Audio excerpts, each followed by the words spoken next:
Postmortem ഡിപ്രഷനോ? അതെന്താ? ഞങ്ങളും കുറെ പ്രസവിച്ചിട്ടുള്ളത്. നീ മാത്രമാണോ ലോകത്തിൽ ആദ്യമായിട്ട് പ്രസവിക്കുന്ന സ്ത്രീ? ഇങ്ങനെ കുറെ കമന്റ്സ് ഒരുപാട് സ്ത്രീകള് അവരുടെ ഫാമിലിയിൽ നിന്നും സമൂഹത്തിൽ നിന്നും എല്ലാം കേട്ടിട്ടുണ്ടാവും. പ്രസവത്തിന് ശേഷം സ്ത്രീകളിൽ കാണുന്ന ഒരു മാനസിക വിഷാദാവസ്ഥയെയാണ് പോസ്റ്റ്മോർട്ടം ഡിപ്രഷൻ എന്ന് പറയുന്നത്. ഇത് ആഴ്ചകൾ മുതൽ മാസങ്ങൾ വരെ തുടരാൻ സാധ്യതയുണ്ട്.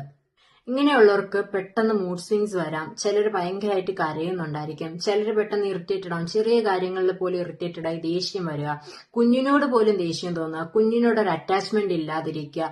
പിന്നെ ഞാൻ നല്ലൊരു അമ്മയാണോ, ഞാൻ എന്റെ കുഞ്ഞിനെ നന്നായിട്ട് നോക്കുന്നുണ്ടോ എന്നുള്ളൊരു ഗിൽറ്റി ഫീലിംഗ്, എനിക്കതിന് കഴിയില്ല എന്നുള്ളൊരു ചിന്ത, ഫാമിലിയോടും ഫ്രണ്ട്സിനോടും ഒക്കെ ഒരു അകൽച്ച തോന്നുക, പിന്നെ ശരീരം ഭയങ്കരമായിട്ട് ക്ഷീണം തോന്നുക, ഉറക്കക്കുറവ്, ഇങ്ങനെയുള്ള ബുദ്ധിമുട്ടുകളൊക്കെയാണ് അവർ കാണുന്നത്. പ്രസവത്തിന് ശേഷം ഒരുപാട് ഹോർമോൺ ചേഞ്ചസ് ഉണ്ടാവും. ഈസ്ട്രജൻ, പ്രൊജസ്ട്രോൺ പോലുള്ള ഹോർമോൺസ് പെട്ടെന്ന് കുറയുന്നത് ഇതിനൊരു കാരണമാണ്. മുന്നേ ആൻസൈറ്റിയും ഡിപ്രഷനും ഉള്ളവർക്ക് ഇത് വരാൻ ചാൻസ് കൂടുതലാണ്. പിന്നെ ഭർത്താവിന്റെയും ഫാമിലിയുടെയും സൈഡിൽ നിന്നുള്ള സപ്പോർട്ട് ഇല്ലായ്ക, പ്രസവ സമയത്തുണ്ടാകുന്ന ശാരീരിക ബുദ്ധിമുട്ടുകൾ, ഉറക്കമില്ലായ്ക, അമ്മയാവുന്നതും അതിനോടുള്ള ഉത്തരവാദിത്തത്തിനോടുള്ള ഭയം, ഇതെല്ലാം ഇതിനൊരു കാരണമാണ്.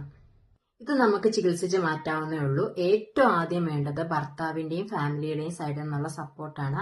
അവരെ കുറ്റപ്പെടുത്തുന്നതിന് പകരം അവരുടെ ബുദ്ധിമുട്ട് എന്താണെന്ന് മനസ്സിലാക്കി സപ്പോർട്ട് ചെയ്യുകയാണ് വേണ്ടത്. അതുപോലെ മെഡിറ്റേഷൻ, കൗൺസിലിംഗ് പോലുള്ള സെക്ഷൻസ് വളരെ ഹെൽപ്ഫുൾ ആണ്.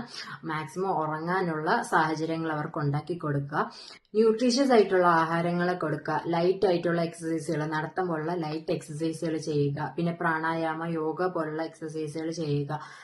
കുഞ്ഞിന്റെ പരിചരണത്തിൽ ഹെൽപ്പ് ചെയ്ത് കൊടുക്കുക, ഇമോഷണലി അവരെ മാക്സിമം സപ്പോർട്ട് ചെയ്ത് കൊടുക്കുക. പിന്നെ മെഡിസിൻസ് എടുക്കുന്നത് ഡോക്ടറെ കണ്ട് ഡോക്ടർ നിർദ്ദേശിക്കുന്ന മെഡിസിൻസ് മാത്രമേ എടുക്കാവുള്ളൂ.